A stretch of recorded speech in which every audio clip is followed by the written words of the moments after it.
So guys, umiinit na po ang panahon natin ngayon dahil palapit na po ang summer. So yun guys, kakatapos lang pala ng renovation dito namin sa bahay. Look up. Ayan, putang gala. Uy, ang galing-ning oh. Yan si One Eye. Kung kakatapos lang kumain, may tinidor pa na hawak oh. So napakainit ngayon guys dito sa aming lugar. Lalo namang treatings oh, putig tail na yan. So nag-work pala ako almost ng 8 months ako nag-work. So kakatapos ko lang kasi nag-shutdown yung trabaho namin dito eh. So nag-resign ako. Wala si Miguel eh, putig tail si Miguel. Maganda kasama sa vlog si Miguel. Kaso laging wala, laging busy. May sariling upload. Which is maganda naman kasi nagkakaroon naman si Miguel ng ano eh. Hope na kilala niyo si Miguel kasi madalas ko nakakasama sa vlog eh. Pero ngayon sa pagkakataong ito, kung nasaan kaya yun. Siguro may sariling vlog yun. Mga vlog kasi nun, puro ano eh. Puro late upload. puro late upload yung mga ano niya, vlog niya. Mga minsan 3 months ago pa yung mga na-shoot. Tapos i-upload niya sa araw na to. Tatanungin mo, putig tail, saan ka galing itong araw? Di, 3 months ago pa. lang yung Miguel ko lang eh. Ako siguro pinakamatagal ko na yung ano, yung shoot na 1 month tapos i-upload ko. 1 month na yung pinakamatagal eh. Pero si Miguel putig tail na yan, nakahit na Miguel to. 3 months ago, nung nagpunta siya ng Bicol, 3 months ago tapos in-upload. Sabi ko, walang yung tagal ng shoot mo na yun tapos tsaka mo lang in-upload. Putig tail na isahan ako. Grabe, ang init. Mukhang nagpapahiwatig na ang araw na kailangan ng swimming talaga.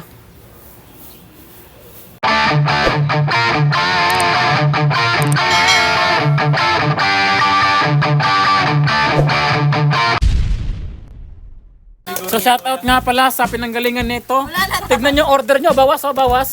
Laki ng bayad, may tip pa. Tapos pagdating dito, kulang pagkain. Napagod na yung driver, syempre. Layo eh, QC. Mali, may lason. Oo nga, Kung may lason yun, wala na. Wala na, patay na yung driver. Di ba? Wala. Hindi mo na lason yun. Malinis, di ba? Timing. Sinakto. Kasi timing, hindi ko alam eh. Buti may pera pa ako. Hindi ako nawawalan ng pera, marami yung pautang eh. Ako pa. Magkano gusto mo? 500? Oh, 1,000 na. Hindi, baka di ko mabayaran. Hindi, babayaran mo naman yun eh. May trabaho ka naman eh. Sinasabi sana ng mga trabaho ko to. Swerte mo pero wala binubuhay. Wala talaga akong binubuhay. Binubuhay mo sarili ko. Sarili ko lang binubuhay ko. Ay, buti na lang may birthday. Nakapag-swimming din. No? Kung walang birthday, walang swimming. Boy, mag-swimming ka boy. Putig, magtatrabaho ka pa sa Lunes. Ikaw din. Swimming din. Kailan after nito, kailan kayo ulit ang swimming? Oo, simulan mo dito, papunta doon. Boom, daplak. Sakit na na. Daplak. Ikaw boy, ano na boy? Kailangan mo, construction na papasokan mo. Kailangan mag-enjoy ka ngayong araw. Huwag puro ka. Putig tail. Ikaw din, basta ako dito. Putig tail. Tamang shot lang tayo boss.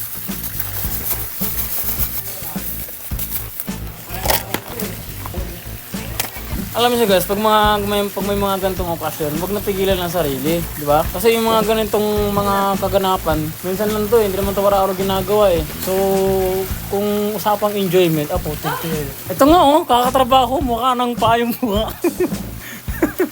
Alalahanin nyo, magkaiba po ang paa sa mukha. Pero ito, putik tail, di ko na alam. Up and down. Up and down. So yun nga, pag minsan lang ginagawa. Kasi minsan lang makapunta dito yun sa atin eh. Minsan lang sila makapunta dito sa O minsan lang kasi saan talaga. Kaya kailangan, hayaan natin sila dyan na mag-enjoy. Kasi, siyempre yung tao, minsan lang makapunta eh. Kung minsan ka lang, sagad mo na yan. Kasi kung pagkangayon lang yan, after a few months, hindi mo alam kung mangyayari ito, di ba? Hindi mo alam kung kailan mangyayari ito eh. Kailangan, i-enjoy mo yung buhay mo pag nandun ka sa part na mag-enjoy ka. Pagbigyan natin sila kasi minsan lang sila makapunta dito. Tayo kasi lagi tayong nandito. Oo. Kasi minsan lang bumisita dito sa... Minsan lang kasi bumisita sa ano ito nun eh. Boy, kainin mo yung ipon mo. Kainin mo yung ipon mo. Ayun o, nag-iisa natitirang isaw, ayaw pa sa garin o. Kainin mo na yun boy. Naka ba? Sayang yan. Maraming batang hindi kumakain dyan, no? Marami isipin mo lang, maraming mga batang hindi kumakain. Kapag kumain ka, hindi mo na sila maiisip kasi kumakain ka. Sarili mo lang isipin mo. Huwag sila. Alam mo ibig sabihin nun? Yun ang ibig sabihin nun, di ba? Ibig sabihin eh. Pag hindi mo kinain yan, maraming batang nagugutom. Kaya pag kinain ko ba ito, mabubusog ba sila? Pag kinain mo yan, hindi mo sila maiisip kasi kumakain ka. Pag hindi ka kumakain, maiisip mo sila. Kasi ang goal mo, maubos na yung pinakain mo eh. Ito pinakain mo, yun ang pinakamaganda dun eh. Ay! Oh yes! Tignan mo nga naman talaga ang buhay, oh. Sobrang easy lang, di ba? Ang buhay, sobrang easy lang. Huwag mong gawing mahirap ang buhay. Hindi yung puro ka trabaho, relax, gala. Alam niyo kasi ang buhay, hindi lang ano eh. Ang buhay hindi lang puro enjoy. Pangit naman kung puro ka enjoy, puro trabaho. Hindi, wag lang puro trabaho. Kailangan ma-enjoy. Kung huwag mong pigilan ng sarili mo mag-enjoy. Kailangan ilagay mo rin ang sarili mo sa mga bagay na kakaiba. Huwag naman yung masama, yung mga nakakabuti sa physical health, mental health, yung mga ganong nakakabuti. Huwag puro pinapahirapan. I-enjoy natin to guys. So kung may time mag-enjoy. Trabaho.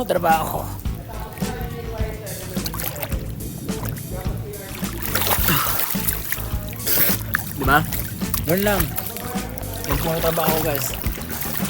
Huwag puro trabaho. Kailangan nag-i-enjoy ka rin. Ang kaya nila. Psychological yun, di ba? Huwag puro enjoyment, huwag puro trabaho, huwag puro relax. Kailangan pantay ang buhay. Pantay lang dapat ang buhay. Oh. Pwede yan nakalubog din, di ba? Hindi, di ba dito? Pwede yan! Nag-iisa Pwede na. yan, try natin. Gagalek, kasi para tayo mag-alek, wala problema, nalulubog ko to. Hindi, yung cellphone ko dati yung Huawei. Yun, nalulubog yun, Huawei. Yun na kay Papa. Wala na, lumubog na rin. Lumubog na talaga ng tuluyan eh. Yan, so, Wala na akong iPhone eh. let's more fun. Yeah! It's more fun. Ano ba naman sabi mo sa kaibigan natin, pre? Kulang sa pagkain yan, pre. Hindi, kumain naman tayo kanina. Kulang pa yun, pre. Oh. May shades pang tanga, oh. Putik PL. Hala. Ayun, tapos na kumain na apat na kanin, kulang pa din. Ano sa'yo, 4.5 talaga, Luz, pero hindi ko na kailangan yung kalahati. Bakit? Eh, nabusog na. Kasi kanina eh, yung unang binigay sa atin, hilaw. Kinain ko hilaw. Ginaw din sa akin. Okay guys, apparently dito kami sa SM South Mall today. May nagaya na isang animal. Ngayon, gusto ko lang uminom ng tubig.